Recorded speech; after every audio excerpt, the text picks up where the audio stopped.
प्रणाम। प्रणाम गुरुजी। प्रणाम। प्रणाम गुरुजी। जी प्रणाम। प्रणाम जी। प्रणाम प्रणाम। गुरुजी। प्रणाम। प्रणाम गुरुजी। प्रणाम। प्रणाम गुरुजी। प्रणाम। आप सभी लोगों का बहुत बहुत अभिवादन अभिवादन है, अभिनंदन है, स्वागत है। आज के इस सत्र में हम लोग पुनः सीखेंगे कि अपने जीवन में साक्षी भाव कैसे उतारें। हम अपने जीवन के हर पल को, चौबीसों घंटे को कैसे बेहतरीन बनाएं, आध्यात्मिक बनाएं, इस तरह से कि हमारा संसार भी और हमारा अध्यात्म भी परिपूर्ण हो। हम अपने लक्ष्य को प्राप्त कर सकें, जीवन के उद्देश्यों को पूरा कर सकें, और इसके लिए जरूरी है कि आपके अंदर साक्षी भाव उत्पन्न हो। हम सुबह कई सारे मेथड्स पे चर्चा कर रहे हैं काफी दिनों से। हमारे सनातन तरीके जो उपनिषदीय हैं, जो वैदिक है, उसके अलावे हमने तांत्रिक, मांत्रिक, मुद्राएं, यही नहीं, अब हम लोग अपने देश की सीमाओं से बढ़कर चीन और जापान की भी साधनाएं जो हमारे जीवन में आध्यात्मिक उन्नति करे, न केवल आध्यात्मिक बल्कि हमारे जीवन में व्यवहारिक रूप से शांति और फोकस को बढ़ाए। आपका फोकस बढ़े, आपका कंसंट्रेशन बढ़े, मेमोरी बढ़े, आप अपने जीवन के हर उद्देश्यों को पूर्ण करें, और सबसे बड़ी बात है कि आप अपने साधना के लक्ष्यों को पूरा करें। जीवन के उद्देश्य को, जिस लिए आपको मनुष्य शरीर मिला है, उसको पूरा कर सके। उसके लिए सहज में ही सूत्र है कि किस तरह से हम दृष्टा बन पाए, साक्षी बन पाए। और उसके लिए आज हम लोग समझेंगे वो जापानी तरीके, वो जापानी मेथड्स। ये सारे मेथड्स का मतलब नहीं है कि जो मैं यहां बताता हूं कि सारे आपको अपनाने हैं।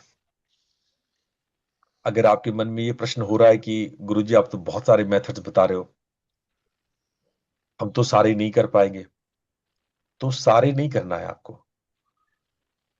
कोई भी जो आपको टच करता हो, जो आपको लगे कि हाँ ये वाला मेरे से हो सकता है। देखो, सारे रास्ते आपको वहीं पहुंचाएंगे। जब परमात्मा अनंत है तो परमात्मा तक पहुंचने के रास्ते भी अनंत होने चाहिए। होने चाहिए कि नहीं होने चाहिए, बताओ। तो हम वो हर तरीका आपको बता रहे हैं, वो हर रास्ता बता रहे हैं जिससे आप परमात्मा तक पहुंच सकें। आज का रास्ता भी बहुत कारगर है। बौद्धों ने इसको बहुत अपने जीवन में उतारा है, और सबसे बड़ी बात है कि ये वो तरीका है जिसको पूरे संसार ने, दुनिया के हर कोने में जिसको सम्मान मिला हो, जिसकी प्रैक्टिसेस की बहुत तारीफ हुई हो, बहुत लोगों ने उससे अपने सांसारिक, आध्यात्मिक तो छोड़ दो, सांसारिक जीवन में उपलब्धि पाई। जॉब डिस्टर्ब चल रहा था, पैसे नहीं कमा पा रहे थे, पोजीशन अपग्रेड नहीं हो रहा था, प्रमोशन नहीं हो रहा था, घर में रोग परेशानी झगड़े होते थे। और ये जापानी तकनीक जिसको कहते हैं माइंडफुल मेडिटेशन, ज़ेन तकनीक, आज हम उस विषय में बात करेंगे।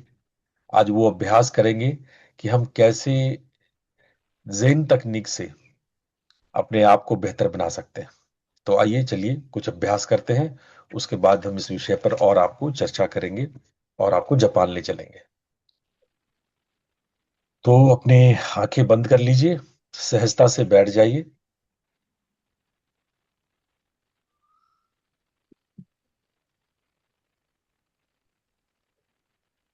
बंद आंखों से अपने पूरे शरीर का अवलोकन करें।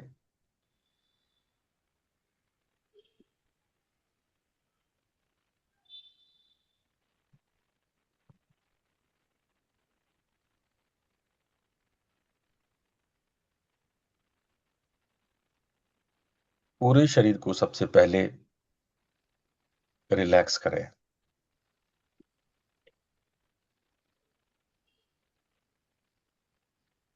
जहां कहीं भी तनाव खिंचाव हो रहा है, उसको रिलैक्स करते जाएं।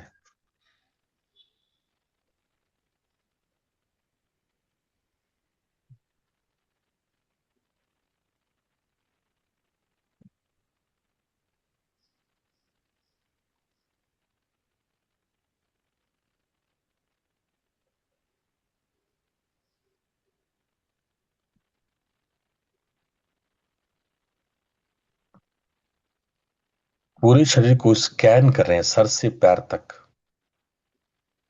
अपने शरीर की प्रत्येक शेल एंड टिश्यूज के प्रति सजग बने।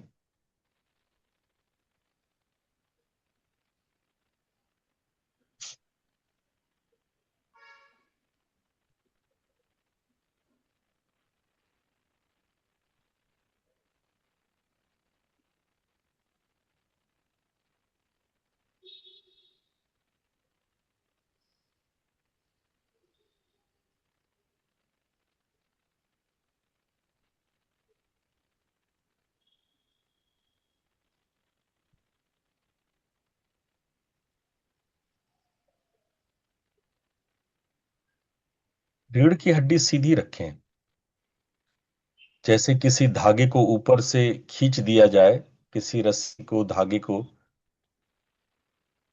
उसी प्रकार से आपकी रीढ़ की हड्डी सीधी हो।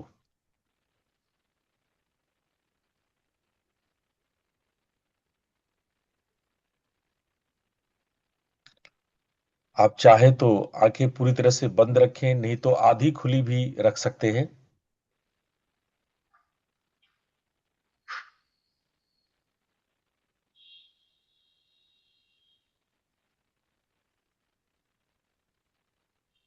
आधी खुली रखने में यह फायदा है कि आपको नींद नहीं आएगा, नींद से बच जाएंगे। इसीलिए आप चाहे तो आधी खुली आंखें रख सकते हैं। अब आप प्राकृतिक, जो आपका नेचुरल श्वास है, जो नेचुरल ब्रेथ है, उसके प्रति सजग बनिए।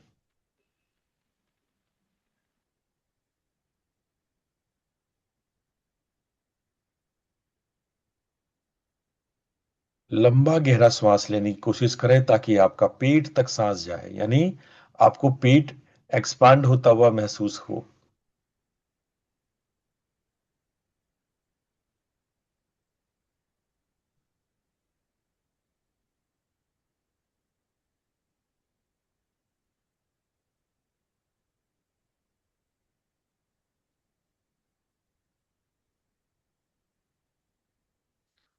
अब आप अपने नेसल पैसेज के प्रति सजग बने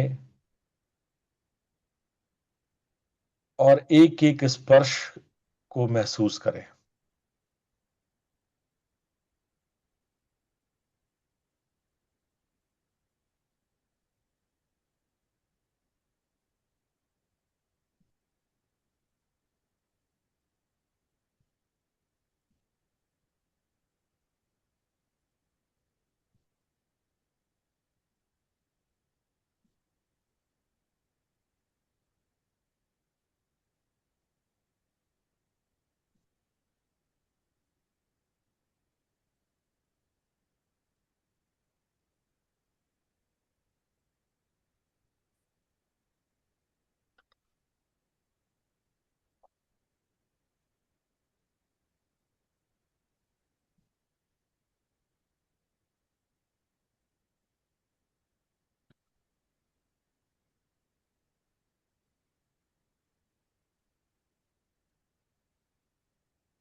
अपने पेट के प्रति, abdomen के प्रति सजग बने।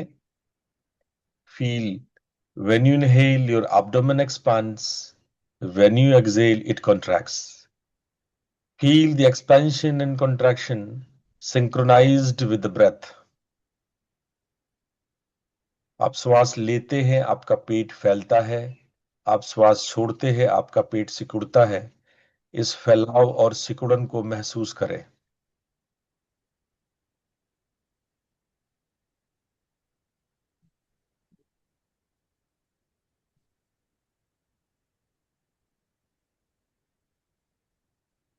आप श्वास की गिनती गिने। श्वास लें, पेट को फैलता हुआ देखें। श्वास छोड़े, पेट को सिकुड़ता हुआ देखें और एक गिने। इसी प्रकार से 10 तक की गिनती गिने।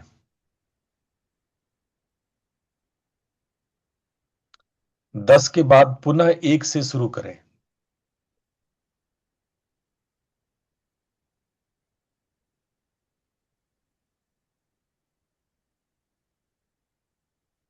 यदि कोई विचार आता है तो उसे देखें और जाने दें, न पकड़े न हटाएं, बादल की तरह गुजरने दें।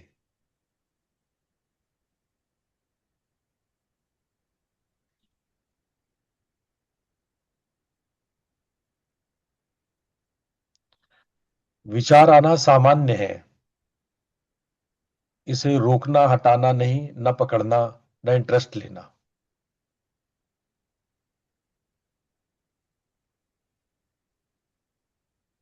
आप श्वास गिन रहे हैं, 10 तक श्वास गिनने के बाद दोबारा 1 से शुरू करना है।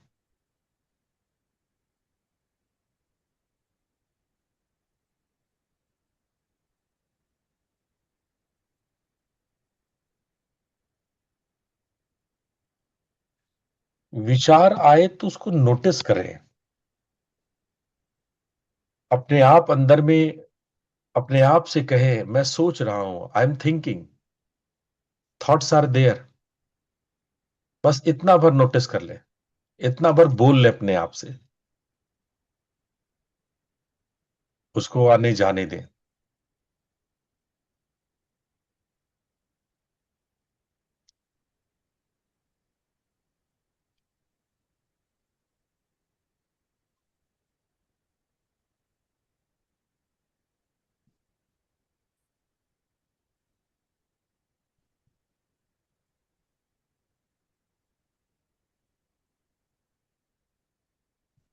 पूरा ध्यान आपके पेट के एक्सपेंशन एंड कॉन्ट्रैक्शन पे हो।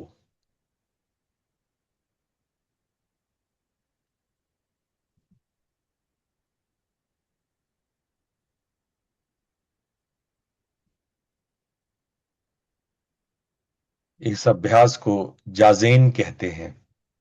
जैन साधु इस प्रैक्टिस को जाजेन कहते हैं।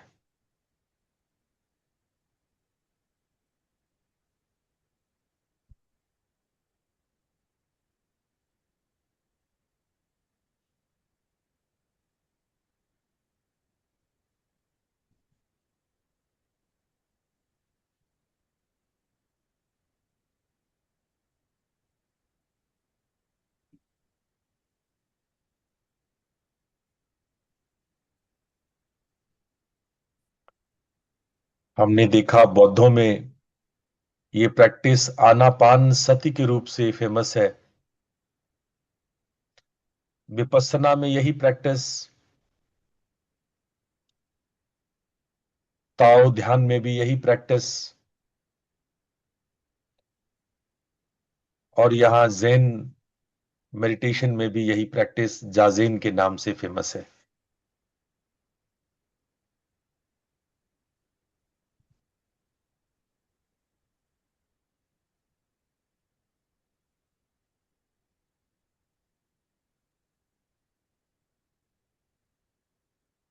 रोज आधे घंटे ध्यान करने से आपका कॉर्टिसोल डाउन होता है, तनाव कम होता है, शरीर और मन शांत होता है।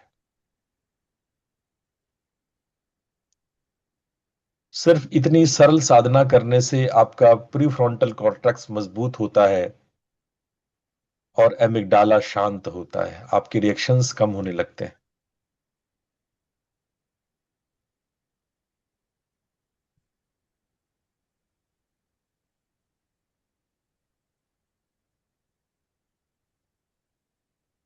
आप श्वासों की गिनती गिन रहे हैं और पेट को फैलता सिकुड़ता देख रहे हैं।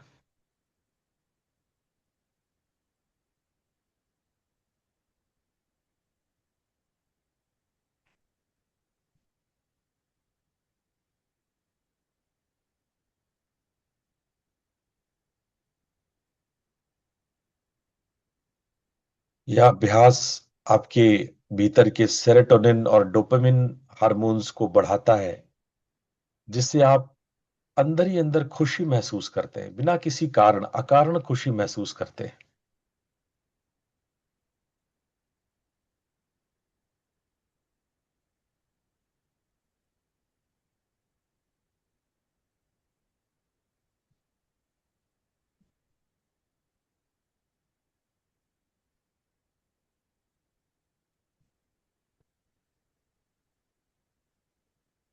ये आपके दर्द, क्रोनिक पेन में भी राहत होता है। पीठ दर्द, कमर दर्द और किसी भी प्रकार का क्रोनिक पेन जो आपको होता है, मात्र श्वास लेने छोड़ने पर ध्यान करने से इसमें राहत होने लगती है।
आप सजग बने।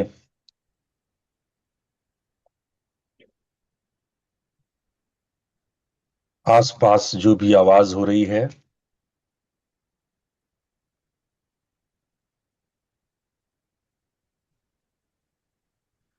श्वास के साथ साथ आसपास होने वाली आवाज के प्रति भी सजग बनिए।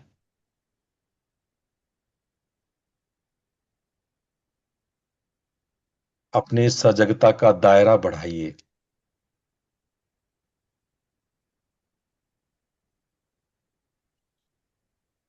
आप जब श्वास ले रहे हैं, छोड़ रहे हैं, तो साथ साथ आप आवाज को भी सुन रहे हैं।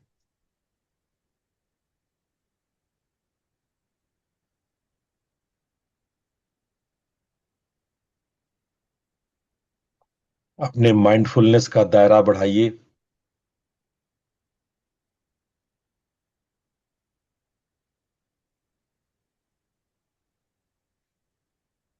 वर्तमान पल में आपकी इंद्रियां और क्या क्या कर रही है।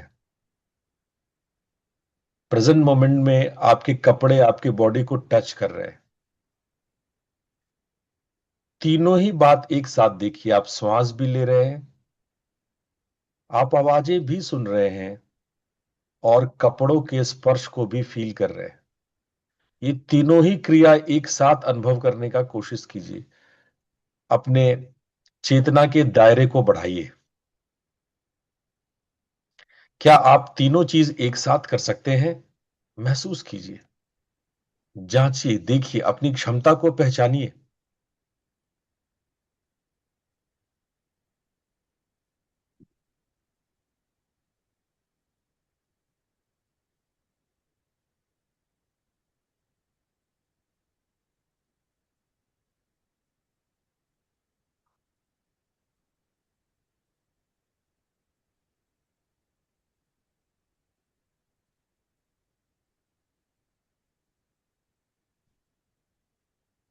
बहुत सारी आवाजें, बहुत सारे स्पर्श आप एक साथ महसूस कर सकते हैं।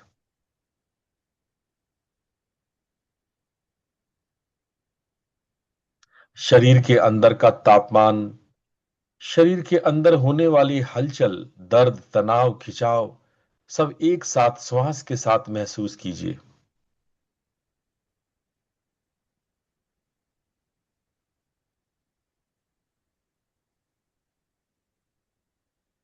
एक ही समय आपकी चेतना भिन्न भिन्न इनपुट्स ले रही है।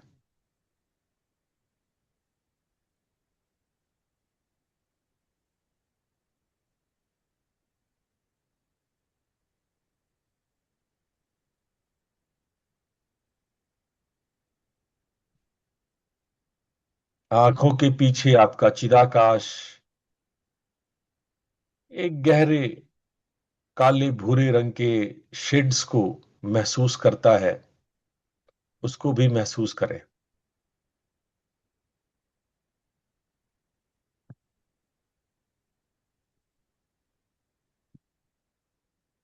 आप अपने 3 अलग अलग इंद्रियों को, सुनने की ताकत, स्पर्श की ताकत और देखने की ताकत, तीनों शक्तियों का एक साथ अनुभव कर रहे हैं। शरीर में तनाव, खिंचाव, गर्मी, तापमान, स्पर्श, आप क्या बंद आंखों से क्या देख पा रहे हैं? जो भी रंग या डार्क का शेड ऑफ डार्कनेस और आवाजें, ये सब श्वास प्रश्वास के साथ चल रहा है। इतनी सारी क्रियाएं आप एक साथ कर रहे हैं।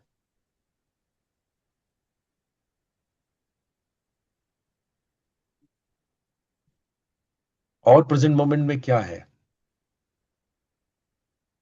आपके मुख में स्वाद है। आपका जिह्वा हर पल आपके मुख में कोई न कोई स्वाद को महसूस करती है। सदैव आपके मुख में कोई न कोई स्वाद होता है। सैकड़ों टेस्ट बड्स आपके जिह्वा में है।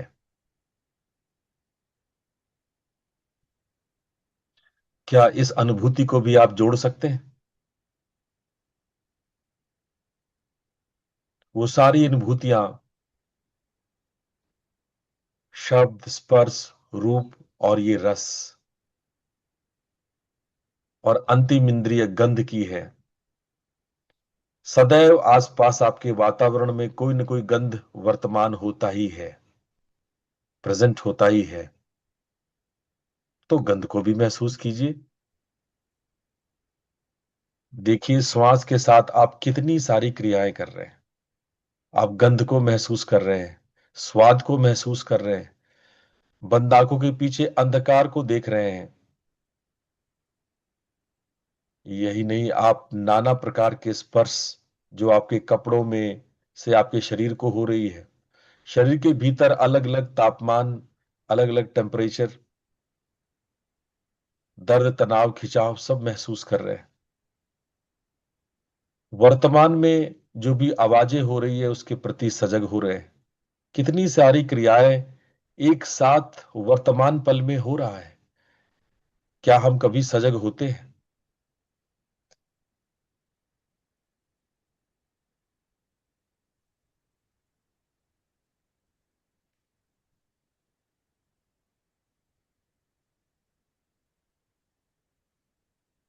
ऊपर से आपके थॉट्स आ रहे हैं, जा रहे हैं, वो अलग।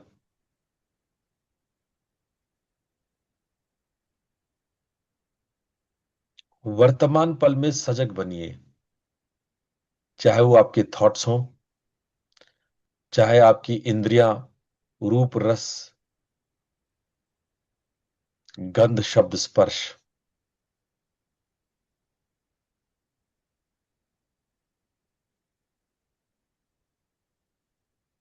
श्वास लेते हुए इन सभी अनुभवों के प्रति सजग बनिए और श्वास छोड़ते हुए धीरे धीरे धीरे अपनी सजगता को पूरे इंद्रियों में फैला दें।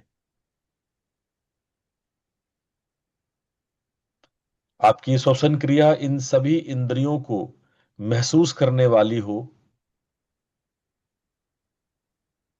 श्वास जैसे एक घोड़ा है और हम इन अलग अलग स्थलों को महसूस करते हो।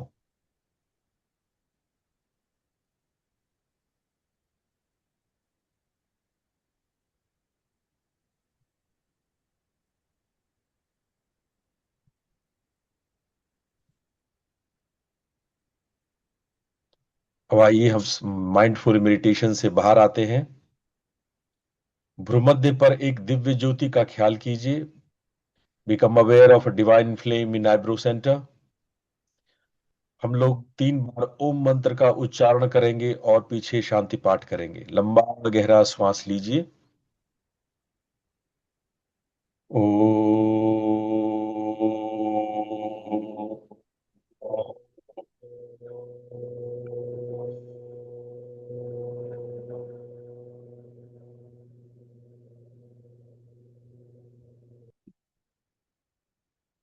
ओ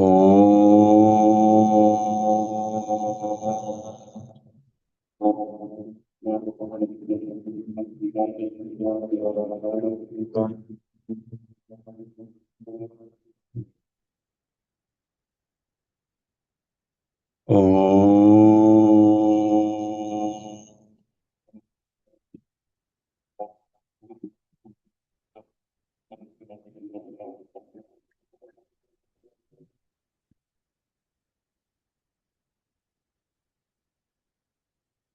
ओम असतो मा सद्गमय तमसो मा ज्योतिर्गमय मृत्योर्मामृतं गमय। ओम शांति शांति शांति।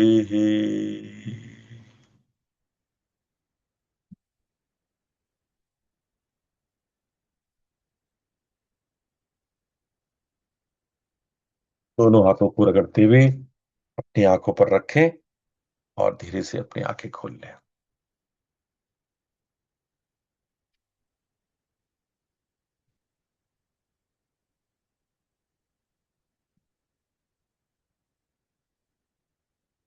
वर्तमान पल में बहुत सारे चीजें आपके साथ हो रही है, आपके साथ घट रहा है। आज आपने देखा कि जब आप अकेले शांत होकर के बैठते हैं तब भी कितनी सारी क्रियाएं भीतर और बाहर हो रही है। बहुत लोग कहते हैं कि गुरुजी आप अकेले बैठने के लिए कहते हैं, मैं तो बोर हो जाता हूं। आप कभी मोबाइल उठा लेते हैं, रील्स और शॉर्ट्स देखने लगते हैं। आप कभी फोन पर किसी से बातें करने लगते हैं। आप अकेलेपन से डरते हैं। अकेले अपने भीतर उतरने में आपको अनकंफर्ट महसूस होता है। लेकिन एक पद्धति है झेन की, जो कह रहा है कि आप जब अकेले होते हैं, जब एकांत में होते हैं, उस वक्त आपके पास इतना कुछ करने को होता है। जब आप कुछ नहीं कर रहे होते हैं तब भी बहुत कुछ क्रियाएं हैं जो आप जाने अनजाने में कर रहे हैं, और वो इतना आनंद देने वाला है, इतना पीसफुल है कि जब आप स्वयं के प्रति सजग बनते हैं, साक्षी बनते हैं, जब आप कुछ क्रिया करना छोड़ देते हैं, कुछ भी क्रिया नहीं करते, जब आप केवल होने लगते हैं अपने में, जब आप इतने सरल हो जाते हैं कि आप सिर्फ हैं, इसका एहसास होता है। और सिर्फ हैं इसका मतलब ये नहीं कि आप नींद में अचेतन चले जाते हैं, बेहोश हो जाते हैं। आपको अपने श्वासों का पता है, आसपास होने वाली आवाज का पता है। आप सजग हैं सारे स्पर्श जो आपके शरीर में हो रही है। आप सजग हैं जो रूप रस गंध आपके भीतर में हो रहा है। आप कर कुछ भी नहीं रहे, you are not doing anything, बस आप सजग हैं। जिस दिन आप अपने आप से सजग हो जाएंगे, उस दिन ये प्रैक्टिस दुनिया के लिए, संसार के लिए भी हो जाएगा। तब आप संसार के लिए भी दृष्टा हो जाएंगे। दृष्टा भाव विकसित करने के लिए सबसे पहले स्वयं के प्रति दृष्टा बनो, अपने शरीर के प्रति, अपने इंद्रियों के प्रति, अपने श्वास के प्रति। इसी को सहजता कहते हैं, यही सहज है। इसके लिए कोई कठिन तप योग की आपको आवश्यकता नहीं है। बस जो हो रहा है उसको शांति से देखते रहना है, बिना इसमें कोई परिवर्तन किए, बिना कोई धारणा अवधारणा लाए।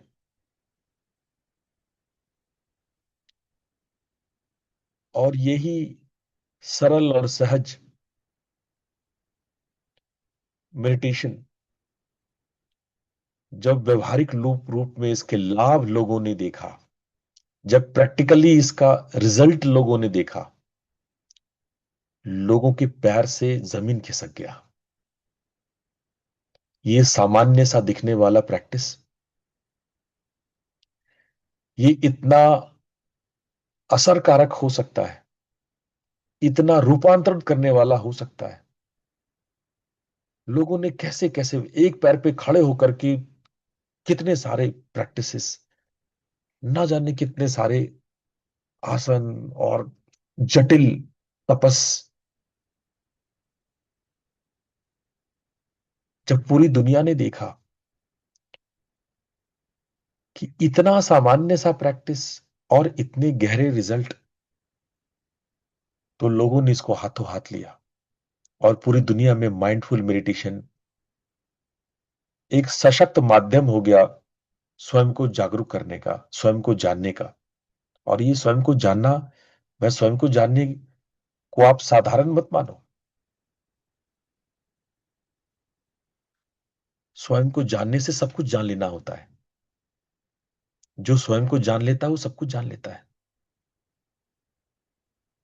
किसी ने मुझसे पूछा, जीवन का लक्ष्य क्या है गुरुजी? ये जानने के लिए भी स्वयं को जानना होता है। आप कौन हो यही आपको नहीं मालूम है तो लक्ष्य कैसे पाओगे?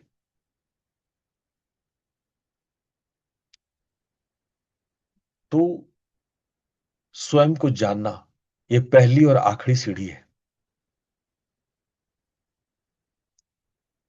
जब आप शरीर और श्वास से उतरते हुए सूक्ष्म सूक्ष्म, अति सूक्ष्म, सटल से भी सटल स्वयं को जानने लगते हैं, तो यही आपको मोक्ष दिला देता है। ये तो आध्यात्मिक बात हुई। माइंडफुल मेडिटेशन आज के दिन में कॉरपोरेट जगत में, डॉक्टर्स में, साइंटिस्ट में, स्पोर्ट्स में, एग्जीक्यूटिव्स में, मैनेजमेंट में, पारिवारिक उलझनों में, कॉन्ट्राडिक्शंस में, डिप्लोमेसी में, हर जगह आज ये शब्द इतना कॉमन है कि हर कोई मोटिवेटर्स आपको माइंडफुल मेडिटेशन के बारे में बताता मिल जाएगा। पिछले 30-40 सालों में जितना इस मेडिटेशन पे बात हुई है, उतना किसी पर कभी बात नहीं हुई।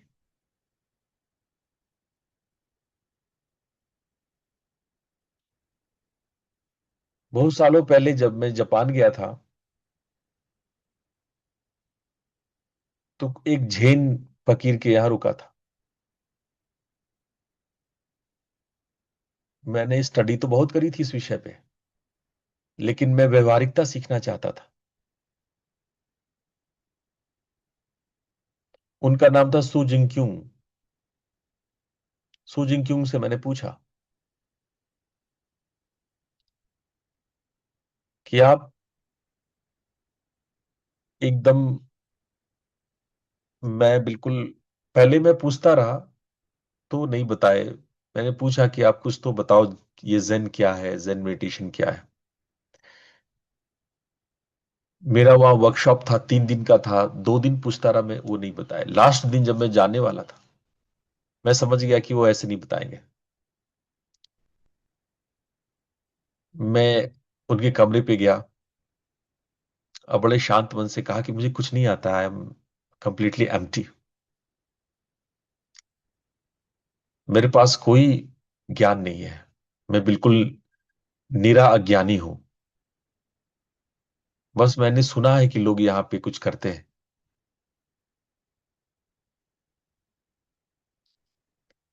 जब उसको फील हुआ कि सामने वाला बिल्कुल एम्प्टी बाउल है, कोई प्रोफेसर मेरे से बात नहीं कर रहा है। हाँ, अगर वो कोई प्रोफेसर बात करेगा तो बिल्कुल ही बताएंगे, और हमको बता भी नहीं रहे थे वो। 2 दिन से मैं पूछ रहा था, और जब मैं प्रोफेसर बन के नहीं गया, मैं एकदम अज्ञानी, एकदम एम्प्टी बाउल होकर के उनके सामने गया, तो उन्होंने एक विचित्र सी बात की। zen meditation is nothing, just when you brush, you are brushing। जब आप दांत धो रहे होते हो, ब्रश कर रहे होते हो, तो आप ब्रश कर रहे होते हो। मैंने उनकी ओर देखा जैसे मुझे कुछ समझ में भी नहीं आया, और वास्तव में आप लोग को भी बोला जाता तो शायद ही आप लोग समझ पाते। मैंने उनकी ओर देखा, वो फिर से बोले। जब उनको लगा कि मेरी बात उनकी बात नहीं समझ में आई, तो दोबारा से कहते, ओके, देन व्हेन यू बात, यू आर बाती। जब आप नहा रहे हैं तो आप सिर्फ नहा रहे हैं। तब भी यार नहीं समझ में आया तो उस वक्त, बहुत साल पहले की बात है, मेरे पल्ले तब भी नहीं पड़ा। मैं उनकी ओर बड़ी बड़ी आंखें करके देखता रहा कि ठीक है, अब कुछ बोलेंगे। जब आप ब्रश करते हो तब ब्रश करते हो, जब नहाते हो तब नहाते हो। उसको कुछ नहीं बोले। मैं लगभग 1 घंटा उसके सामने बैठा रहा। He said nothing. मैं उठ के बाहर आ गया। मैं जब वापस अपनी यूनिवर्सिटी, वोंगवांग यूनिवर्सिटी कोरिया पहुंचा, तो मेरे स्टूडेंट्स बड़े इंतजार कर रहे थे कि सु जिंक्योंग से आप मिल के आ रहे हो। इतने बड़े संत हैं, वो किसी को समय नहीं देते हैं, आप मिल के आ रहे हो उनके घर पे, उनसे बात करके आ रहे हो, 1 घंटे बैठ के आ रहे हो, क्या बात आपने करी होगी। पूरे स्टूडेंट्स ने मेरे को घेर लिया। अच्छा, मैं भी क्या ही बोलूं, मैं हैरान था। मैंने कहा जब ब्रश करो तो केवल ब्रश करो, और जब स्नान करो तो केवल स्नान करो। ये अद्भुत बात है। और zen मेडिटेशन की सारी कहानी यहीं पे है।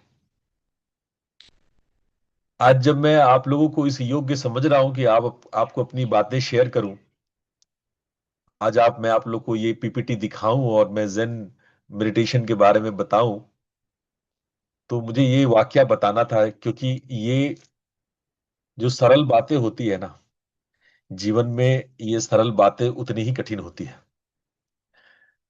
ये जितनी सरल बातें हमें बहुत बाद में समझ में आया, जो आज मैं आप लोग के सामने रख रहा हूं। वो ये कहना चाहते थे कि जागरूक बनो वर्तमान के प्रति, be aware of the present moment.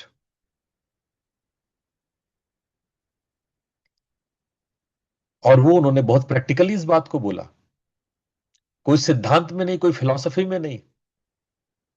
Philosophy सुनने में बड़ा लगता है, जब अगर मुझे ये बात बोलना पड़े कि वर्तमान क्षण के प्रति आप सजग बनो, तो लगेगा कि गुरुजी ने क्या फिलॉसफी बोला है। लेकिन ये बात प्रैक्टिकल नहीं है, this is not practical. Practically तो तब है जब मैं कहूं, जब आप सुन रहे हो तो सुन रहे हो, जब आप खाना खा रहे हो तो खा रहे हो। This is practical.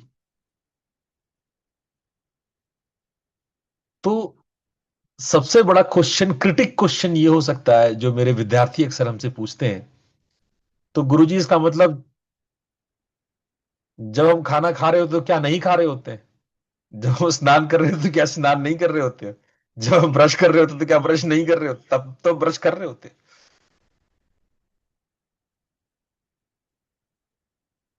लेकिन प्रॉब्लम यह है कि आप बड़ा गौर से ध्यान दो। क्या ऐसा नहीं है कि जब आप ब्रश कर रहे हो तो बहुत सारे थॉट्स हैं आपके मन में, आपका ध्यान आपके दांतों पे नहीं है?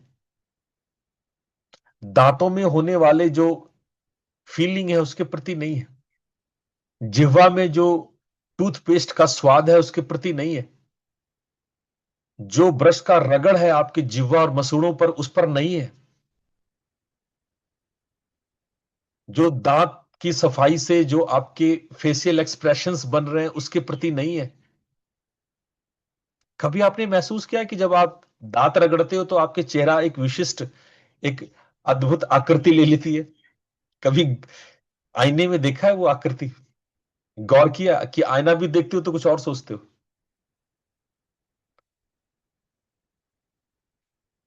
बहुत सारी घटनाएं घट रही है आपके ब्रश करने में। एक ब्रश करना कम से कम 1 दर्जन इंफॉर्मेशन देता है आपको, जो आपके चेहरे या आपके शरीर में हो रहा है।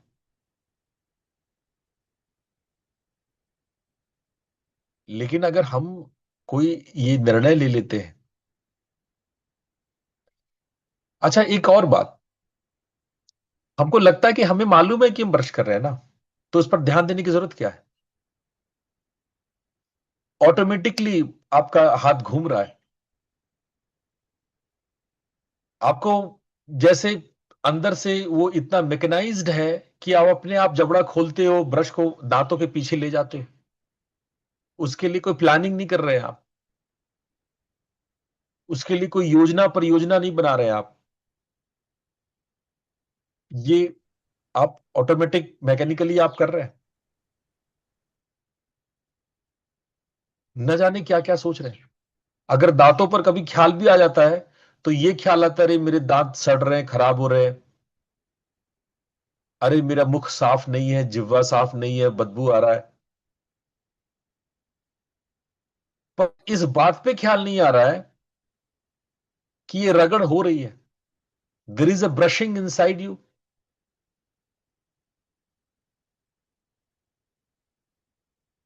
तो फिर आप कैसे कह रहे हो कि आप ब्रश करते हो, ब्रश कर रहे हो?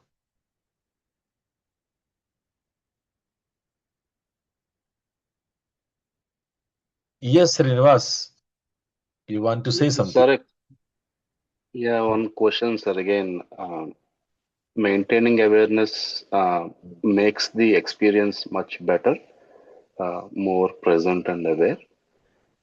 But ऐसा आधुनिक जीवन में बहुत चीज होता है, like I need to get my kids up, get them ready, उसका कपड़े पहनना है, उसका बात करना है, तो स्कूल को भेजना है, मेरा काम करना है, घर का काम करना है.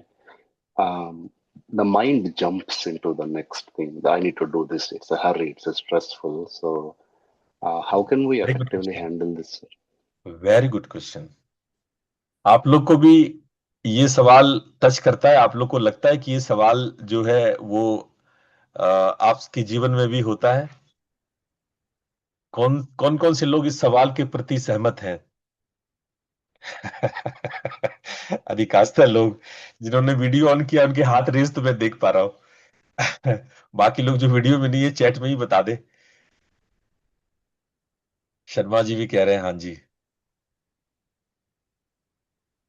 प्रशांत जी, गुप्ता जी, सब लोग कह रहे हैं ठीक है। हम रोशन, सृजना, ठीक बात। देखिए ये केवल आपका सवाल नहीं है श्रीनिवास जी, ये आपने इकट्ठे बहुतों का सवाल पूछ लिया है। आपने इस सवाल में दर्जनों लोगों का सवाल आपने पूछ लिया, ऑलमोस्ट सभी ने यस बोल दिया। तो आपका जो प्रश्न है वो बनता है। देखो, Mhm. एक मोमेंट पे हमने आज जो मेडिटेशन कराई, आपने देखा कि एक मोमेंट में कितनी सारी चीजें हम कर रहे थे। हम श्वास भी ले रहे थे, हम पेट के फैलाव और सिकुड़न को देख रहे थे, हम सजग बने थे जो आवाजें हो रही थी उसके प्रति। मैंने आपसे पूछा क्या ये दोनों क्रिया आप एक साथ कर सकते हैं? फिर मैंने आपको अगला टच का एक्सपीरियंस करवाया। मैंने पूछा क्या ये तीनों क्रिया आप एक साथ कर सकते हैं, एक साथ देख सकते हैं? फिर मैंने आगे भी बताया कि शरीर के अंदर तापमान, टेम्परेचर, जो भी पेन वगैरह वगैरह है, वो भी साथ साथ। एक्चुअली आप कर नहीं रहे थे कुछ। मेरी बात को गौर से सुनना, आपको उत्तर मिल जाएगा। आप बस देख रहे थे, हो रहा था वो। You are not doing anything in this meditation actually. You are just present. आप केवल थे वहां पर। नासिका वो पूरा सांस ले रहा था, वो काम हो रहा था। टच की फीलिंग आपकी त्वचा आपसे पूछे बगैर कर रही थी। आपके शरीर का तापमान घटता बढ़ता, शरीर में पेन, वो आपसे कोई पूछ करके, जो बैक में किसी का यदि पेन होगा तो कोई पूछ करके आपसे कि मुकेश जी, आप, मैं पीठ दर्द करूं या नहीं करूं?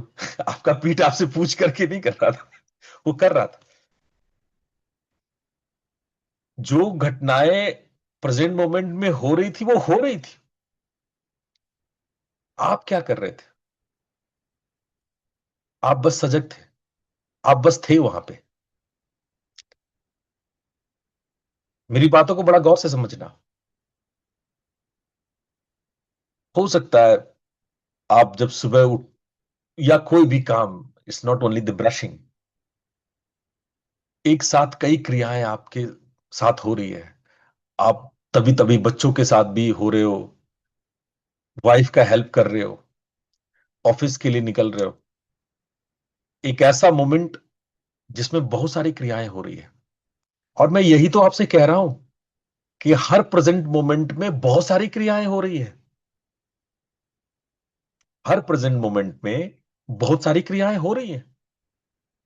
आप कुछ नहीं करके खाली भी बैठ जाते हो, अकेले जाकर के बालकनी में चेयर पे आराम से बैठ भी जाते हो, तो भी उस वर्तमान पल में बहुत सारी क्रियाएं हो रही है, चाहे भीतर हो या बाहर हो। मैं क्रियाओं को रोक नहीं रहा हूं, बस मैं आपसे पूछ रहा हूं, आप हो वहां पे? Are you there? कहोगे साहब, जब मैं गोद में बच्चों को उठाते हुए रोटी बना रहा हूं तब तो मैं वहां हूं ही ना।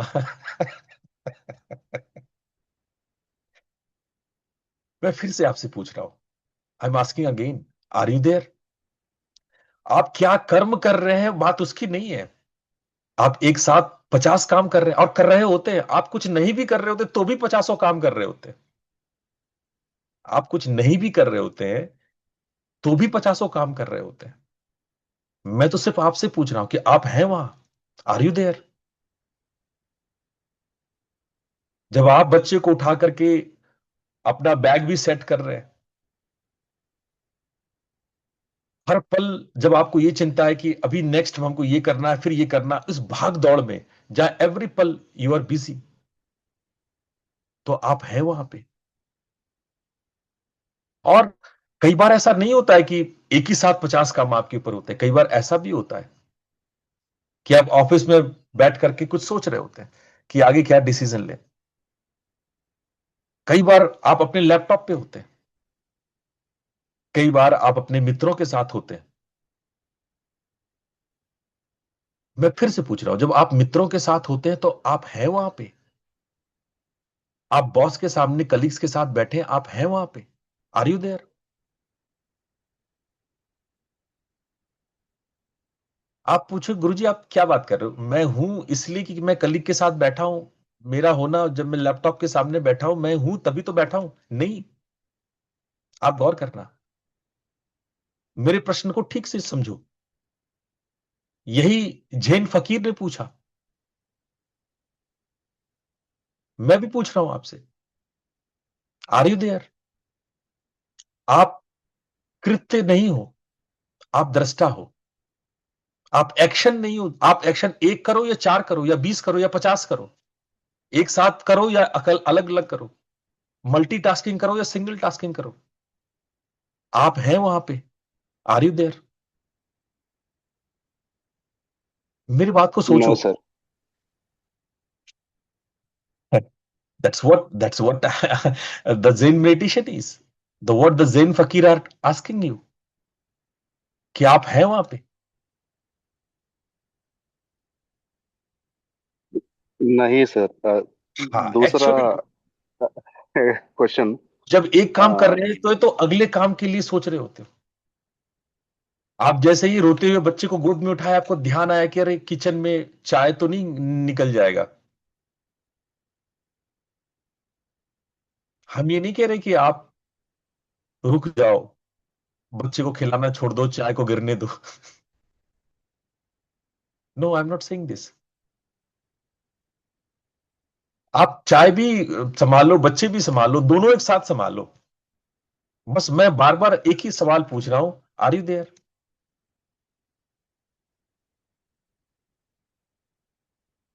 तो ये जो नॉक नॉक जो आज मैं आप लोग के सामने कर रहा हूं, इस नॉक नॉक पर ख्याल करो। मैं आपके किसी काम को रोक नहीं कह रहा हूं कि ये नहीं करना, करो। एक नहीं 50 काम कर सकते हो एक साथ, तो 50 काम एक साथ करो। आपकी क्षमता है भाई। बहुत लोग ऐसा नहीं कर सकते कि बच्चे को गोद में लेकर के और रोटी भी बनाए। बहुत लोग ऐसा नहीं कर सकते, माताएं करती है, मैंने देखा है माताओं को। बच्चे को इस तरह से लटका लेती हैं कि बच्चा गिरे भी नहीं। What a balance! और रोटी बेल रही है। आप में ये कला है तो इट्स वेरी गुड।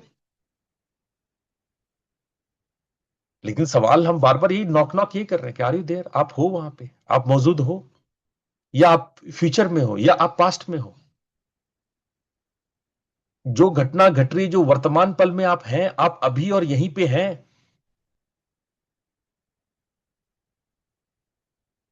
इस बात को थोड़ा रुक करके गंभीरता से सोचो तो आपको आपका उत्तर मिल जाएगा। जैन कह रहे हैं कि ना पास्ट में हो ना फ्यूचर में हो, जो आपका माइंड कर रहा है सो करने दो। आप ना, जो आप है, you are not the body, right? जो आप कर रहे हो वो आप नहीं हो। आपकी माइंड जो आगे की प्लानिंग कर रही है वो भी आप नहीं हो। आप अपने माइंड के भी दृष्टा हो। वो माइंड जो नेक्स्ट मोमेंट की प्लानिंग कर रहा है उसके पीछे भी आप दृष्टा हो। वो भी आप देख रहे हो, ओ मेरा माइंड तो नेक्स्ट मोमेंट की प्लानिंग कर रहा है। क्या आप वहां पे हो जब आपका माइंड नेक्स्ट मोमेंट की प्लानिंग कर रहा था?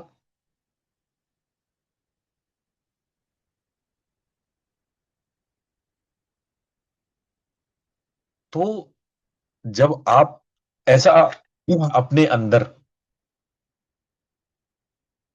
डेवलप कर लेते हैं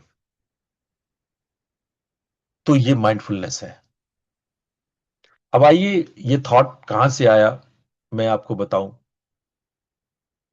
ये हमारे बौद्धों ने, भगवान बुद्ध ने सांख्य दर्शन, हमारे वैदिक दर्शन से लिया और उनको अपने शब्दों में लेकर के वो चीन गए। बोधि धर्म जब चीन गए तो वहां चैन बना। चांद से 7वीं से 9वीं शताब्दी के बीच में ये बहुत फला फूला। चांद के रूप में इसको लोग जानते थे। हुआंगबो, लिंजी, माजू, ये सब बड़े बड़े चांद फकीर हुए। 12वीं से 13वीं शताब्दी में जापान आया, जिसमें रिंजाई और सोटो, ये दो अलग अलग संप्रदाय जैन के बन चुके थे। और 20वीं शताब्दी में डीटी सुजुकी ने इसको पूरे वेस्टर्न जगत में फैला दिया। आज पूरे विश्व भर में करोड़ों साधक, करोड़ों इसके मुरीद हैं, इसके फॉलोवर हैं।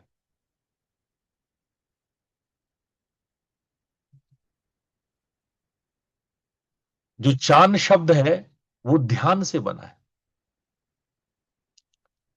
इसी को नेपाल या नेपाल के ऊपरी इलाके में झान शब्द बोलते हैं, झान। जो चांद बन गया चाइना में, और जापान में झेन बन गया। लेकिन यह संस्कृत का शब्द ध्यान से आया है। बहुत सारे लोग जो बिहार से नेपाल की ओर माइग्रेट किए, वो अपने पीछे झा लिखते थे। आपने सुना होगा बहुत लोगों के पीछे झा टैटिल है, सरनेम है झा। सरनेम सुना? ओझा, ओझा, ओझा, झा। ये झा सरनेम जो बिहारी लोग रखते हैं, ये वही जैन फकीर थे जो चाइना ले गए। वो आगे झा जो सरनेम लेते थे, इसी झाझेन से, इसी झेन, इसी जैन प्रकृति जो प्रैक्टिसेस थे, उसके ये प्रवर्तक थे। ये कोई ऐसा प्रैक्टिस नहीं है जो कि आप फिलॉसफी में पढ़ के समझ जाओ। जब मैं सु जिंक्यूंग के पास गया था, जैन फकीर के पास, तो मैं पूरा पढ़ के गया था। मैंने बौद्ध धर्म की सभी अभिलेखों को मैंने पढ़ा है, सभी पिटक को, सुत्त पिटक, विनय पिटक, अभिधम्म पिटक।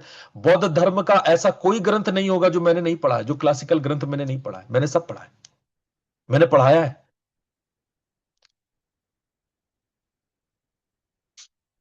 मैं पढ़ के गया था, लेकिन मुझे मालूम चला कि मैं कितना अज्ञानी हूं।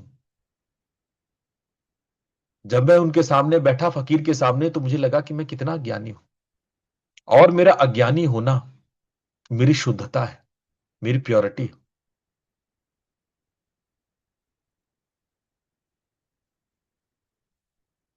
तो ये प्रैक्टिस ऐसा नहीं है कि आप केवल बैठ करके करो तो ही प्रैक्टिस है। बैठ की तो हम लोग तैयारी करते हैं, जो बैठ के करते हैं, it is just a preparation. असली तो वो है जो हम चलते फिरते जीवन में करते हैं। और इसी को ज़ेन ने 5 पार्ट में डिवाइड किया: मुशिन, शोसिन, मु, कोआन, असतोरी। अब आप थोड़ा सा मुशिन को समझें। मुशिन एक तरह का, समझो कि कुछ ऐसी मूवमेंट्स हैं, कुछ कलाएं हैं। जब मैं ये मार्शल आर्ट बोलता हूं तो लोग सोचते हैं कि कुछ लड़ने की कोई कला। Martial art is not for the fighting. कभी भी कोई भी मार्शल आर्ट, चाहे कुंग फू हो, कराते हो, जूडो हो, ताइची हो, कोई भी,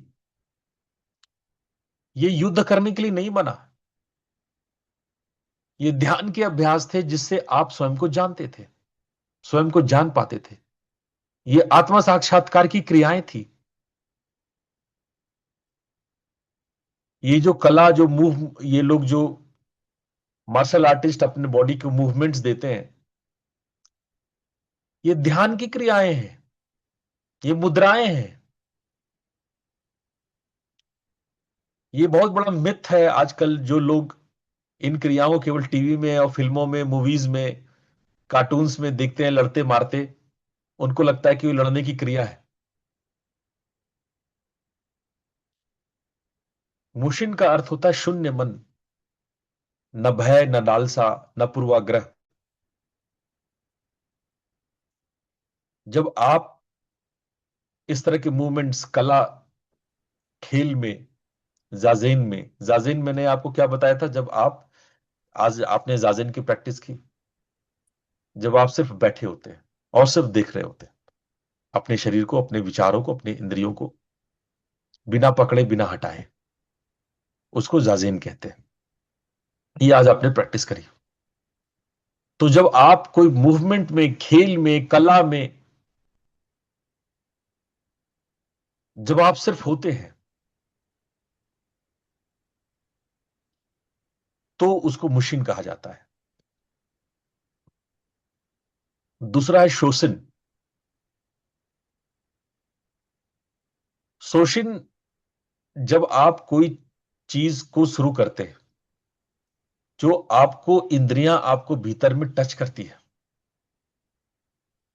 जब पहली पहली बार आप जान पाते, अरे ये चाय पी रहे हैं, चाय में इतनी इतनी स्वाद है, इतनी।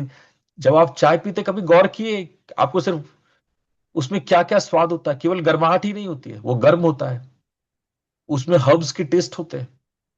और इंडियन चाय में तो दूध, अदरक और पता नहीं सारे मसाले होते हैं, लौंग, इलायची सब होता है उसमें। तो ये भारत छोड़ के चीन, जापान में ये कहानी नहीं है। चीन, जापान, कोरिया में चाय ऐसे नहीं बनता है। इसको ये लोग कहते हैं टी मेडिटेशन। वो चाय का घूंट लेते हैं और महसूस करते हैं उसको, एक बच्चों की तरह कौतूहल। जब पहली बार आपने, जैसे कोई चीज पहली बार आप करो तो कितना सारा कौतूक, कितना सारा इनपुट्स लेते हो। It's all about the inputs you are taking from one घूट ऑफ चाय। आपने एक क्रिया किया, उसमें बहुत सारे इनपुट्स आप ले रहे। ऐसा नहीं है कि आप जब सजग हो नहीं होते तो नहीं ले रहे होते। आप जब शोषण नहीं कर रहे हैं, जब आप सजग नहीं है तब भी आप लेते हैं, लेकिन उस वक्त बेहोश होते हैं आप। क्रिया तो हो ही रहा है, चाय तो पी रहे हैं आप, लेकिन हम एक नया खिलाड़ी बनते हैं अपने आप को, एक नया बच्चे की तरह, एकदम बिल्कुल कौतुक।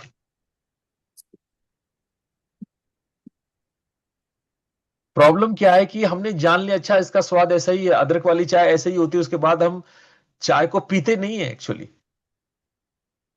उस स्मृति को दोहराते हैं बस, मेमोरी को रिवाइज करते हैं बस। हम चाय नहीं पीते। चाय पीना होता है जब आपको लगे कि हर घूंट पहला घूंट है जिंदगी में, इससे पहले तो चाय मैंने पी ही नहीं है। सारे इनपुट्स जो पहली बार इनपुट्स, किसी बच्चे को पहली बार चाय पिलाओ तो वो चटखारे लेगा, सोचेगा अच्छा इसमें ये भी स्वाद है वो भी स्वाद।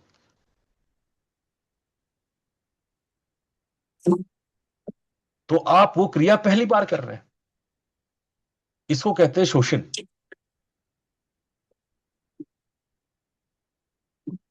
अनित्यता, जिसको पाली भाषा में बौद्धों ने अनित्यता को अनिक्का कर दिया, क्योंकि संस्कृत ही अपभ्रंश होकर के पाली भाषा में है, और ये अनिक्का।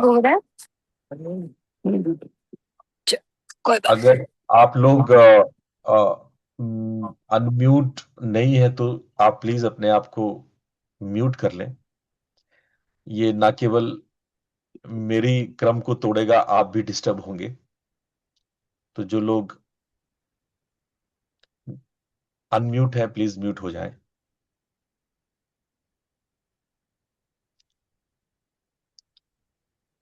दूसरा है अनिक्का। अनिक्का मतलब अनित्यता।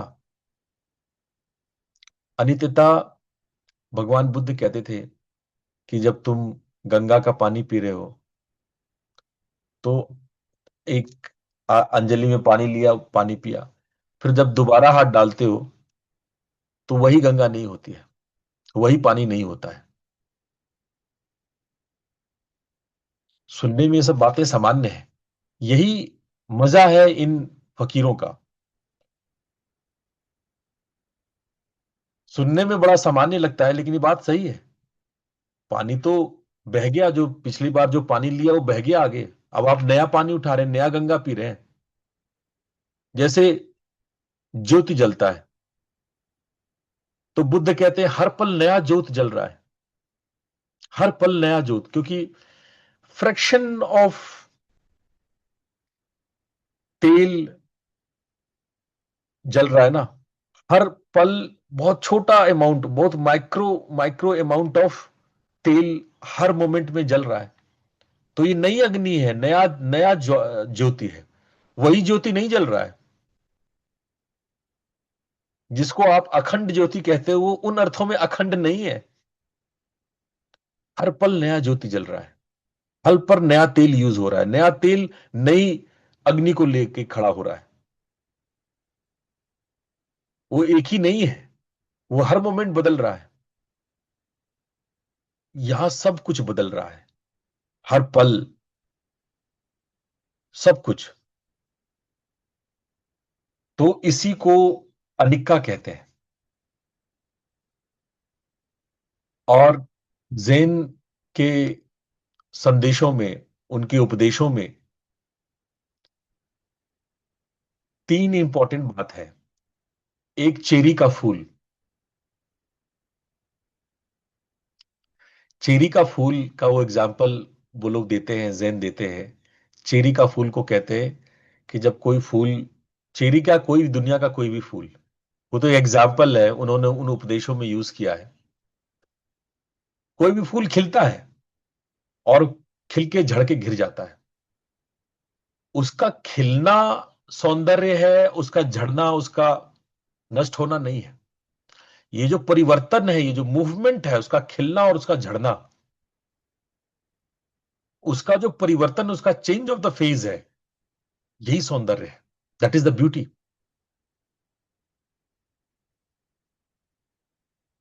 देखो यहां पर बात क्या कहा जा रहा है बात के अर्थ को समझो। हम जब प्रेजेंट मोमेंट में जीते हैं तो हम उस परिवर्तन को देख पाते हैं जो हर पल हो रहा है, और ये परिवर्तन सत्य है। वो परिवर्तन को रोकने की बात नहीं करते, उसको तो परम सत्य मानते हैं। परिवर्तन हो रहा है और परिवर्तन होना भी चाहिए। लेकिन जब आप इन हरेक परिवर्तन के प्रति सजग हो जाते हैं तो सत्य को जानने लगते हैं। और जब आप एक दृष्टा बन जाते हैं तो आपको सुख और दुख दोनों के लिए स्वीकृति हो जाता है। आपको ऐसा नहीं लगता है कि नहीं ठीक है, केवल सुख ही हो, दुख ना हो। क्योंकि आपको पता है कि दुख भी चला जाएगा, सुख भी चला जाएगा। आपने सुख को पकड़ लिया है कि नहीं, सुख ही हो केवल जीवन में। ऐसा नहीं हो सकता है। ऐसा कभी किसी के साथ नहीं हुआ, चाहे भगवान विष्णु ने अवतार, राम का अवतार लिया हो या कृष्ण का अवतार लिया हो। अवतारियों के साथ भी नहीं हुआ ऐसा, तो हमारे साथ क्या ही है फिर। जब भगवान अवतार लेकर के भी रोए हैं तो हम किस खेत की मूली। दुख ऐसा नहीं है कि नष्ट हो जाएगा, आप सुख को पकड़ के बैठ जाओगे। तो जैन फकीर कह रहे हैं कि कुछ पकड़ना नहीं, बस होना। क्योंकि ये भी निकल जाएगा, ये भी गुजर जाएगा, ये भी बीत जाएगा। इससे हमारे अंदर बहुत सारे जो व्यवहारिक इश्यूज हैं, समस्याएं, चिंताएं हैं, परेशानियां हैं, वो नष्ट होती हैं। और एक टर्म जिसको मुंह कहा जाता है, मुंह का मतलब होता है नथिंगनेस।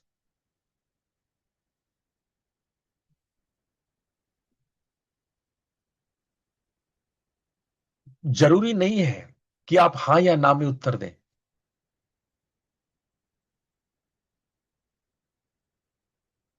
आप मुंह कह सकते हैं। बहुत सारे ऐसे बुद्ध को सवाल थे, बुद्ध मूक रह गए। मूक मतलब चुप रह गए। जब भगवान बुद्ध से पूछा गया कि ईश्वर है, तो मूक रह गए, नहीं बोले कुछ, मौन हो गए। उनका मूक, उनका उत्तर नहीं देना उत्तर था। वो क्यों नहीं उत्तर दिए? भाई तुम इस उत्तर के लायक हो नहीं। तुम जहां संसार को नहीं समझ पाए हो, ईश्वर को समझोगे। ऐसा नहीं था कि भगवान बुद्ध कोई लंबा लंबा फिलॉसफी नहीं दे सकते थे, लेकिन वो मूक हो गए।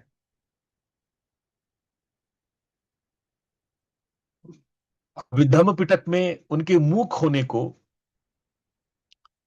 चाइना, कोरिया और जापान में मुंह शब्द से लिया गया। मुंह का अर्थ होता है मूक हो जाना। क्या आप जानते हो कोरिया में पता है इसको क्या बोलते हैं? मोए यो, मोए यो। क्या आप जानते हो? डू यू नो मोए यो?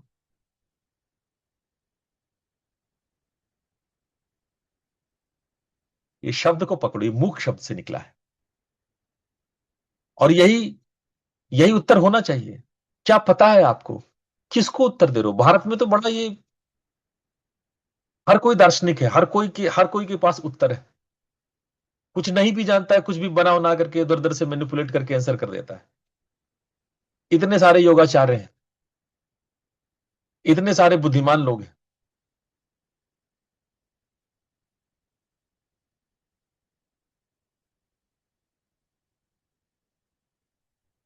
तो हमको ये देखना पड़ेगा कि हमारे अंदर मुंह है कि नहीं।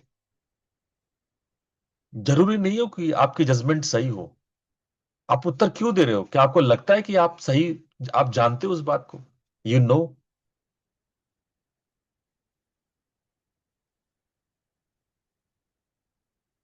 मुकेश जी ने बहुत सही लिखा है कि most of the time we are not truly present, we are इधर in the future, in the past, judging and comparing. बिल्कुल सही कह रहे हैं आप, ये सच बात है।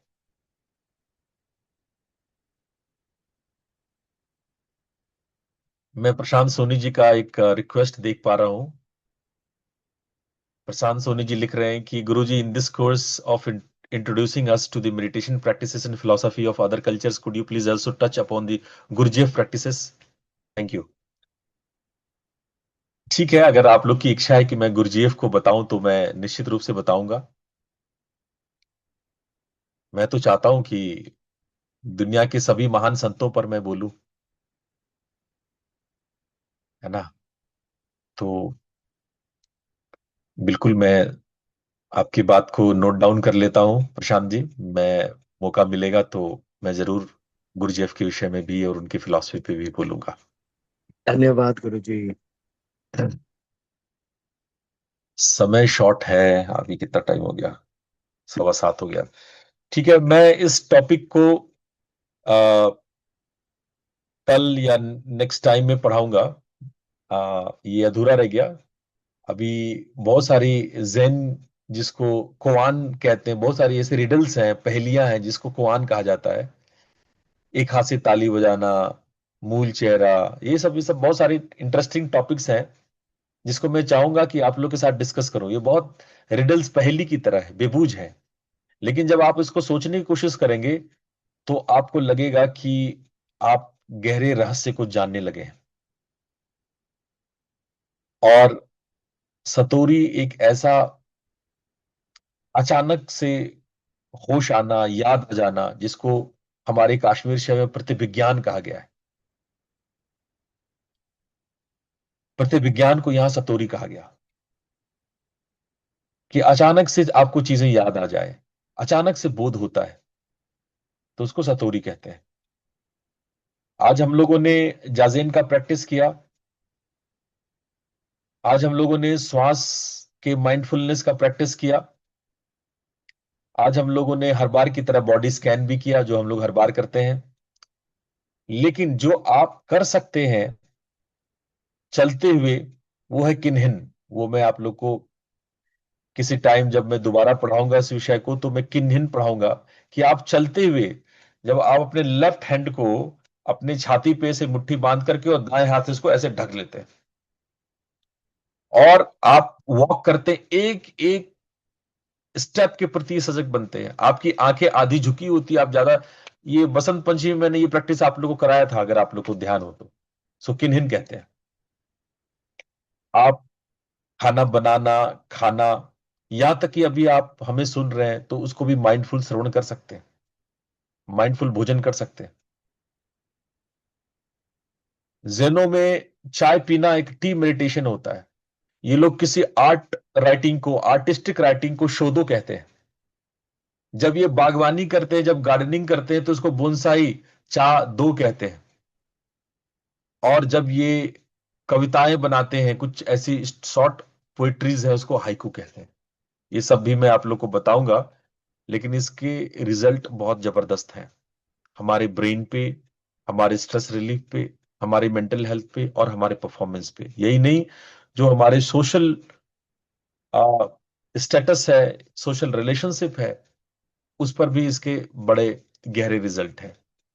मैं चलता चलता 10 वो सूत्र बताता हूं जो मुझे दिल को बहुत छुआ है। जब मैं जापान और कोरिया में आध्यात्मिक उन्नति कर रहा था, तब इस समय ये सूत्र मेरे जीवन में हर पल घूमते रहते थे। वो सूत्र मैं आपके सामने स्क्रीन पे रख रहा हूं, मैं बोलता हूं। जब भूख लगे तब खाओ, जब थकान हो सो जाओ। वर्तमान की सरलता, जरूरत से परे मत जाओ। एक उंगली का इशारा देखो, चांद को नहीं। इस बात को समझना, अगर प्रश्न बनते तो मुझसे पूछना, नोट डाउन कर लो। एक उंगली का इशारा देखो, चांद को नहीं। शब्दों और संकेतों में मत उलझो, सत्य का अनुभव करो। पहले से पानी लाओ, बाद में पानी लाओ। मैं आपके पास छोड़ के जा रहा हूं, अगर आपको ना समझ में आए तो आप पूछना अगले क्लास में कि गुरुजी आपने ये जो अनुबोल सूत्र दिए इसके अर्थ क्या है। पहले से पानी लाओ, बाद में पानी लाओ। अब ये बूझो तो जाने, मैं पहले आपको छोड़ रहा हूं। प्रबुद्धि से पहले और बाद में सब साधारण ही है। ऐसा नहीं होगा किसी दिन आपको मोक्ष मिल जाएगा तो आपके 4 सर निकल के आ जाएंगे, 10 हाथ निकल के आ जाएगा। आपको मोक्ष से पहले और बाद में सब साधारण ही मालूम होगा, सब साधारण ही। अगर तुम सही रास्ते पे हो तो तुम्हें चलने की जरूरत नहीं है। ये और भी खतरनाक बात है। अगर तुम सही रास्ते पे हो तो तुम्हें चलने की जरूरत नहीं है। प्रयास नहीं, सहज उपस्थिति, वो वही जो कल हम लोगों ने वो वही देखा था, प्रैक्टिस भी किया था। पहले लकड़ी काटो फिर पानी लाओ, ये भी पहली छोड़ जा रहा हूं। पहले लकड़ी काटो फिर पानी लाओ। ज्ञान के बाद भी साधारण जीवन, साधारण कार्य। ये आप लोग के सामने मैं ये 10 पहेलियां छोड़ के जा रहा हूं। ये 10 पहेलियां आप लोग नोट डाउन कर लो। ना समझ में आए तो पूछ लेना। मैं कल पूछूंगा आप लोगों से कि इन पहेलियों को आपने समझा या नहीं समझा। आज इतना ही। आप लोग इतने प्यार से मेरी बातों को, जो मेरे हृदय के सबसे क्लोज्ड प्रैक्टिस है, उसको आपने मेरे भाव के साथ साथ सुना, समझा। और कल हम लोग फिर 6 बजे एक नई चर्चा के साथ उपस्थित होंगे। आप सब लोग को प्रणाम। हमको भी बहुत अच्छा लगा सर। प्रणाम गुरुजी। प्रणाम गुरुजी। You couldn't even look at me when प्रणाम you गुरुजी, said धन्यवाद। प्रणाम गुरुजी।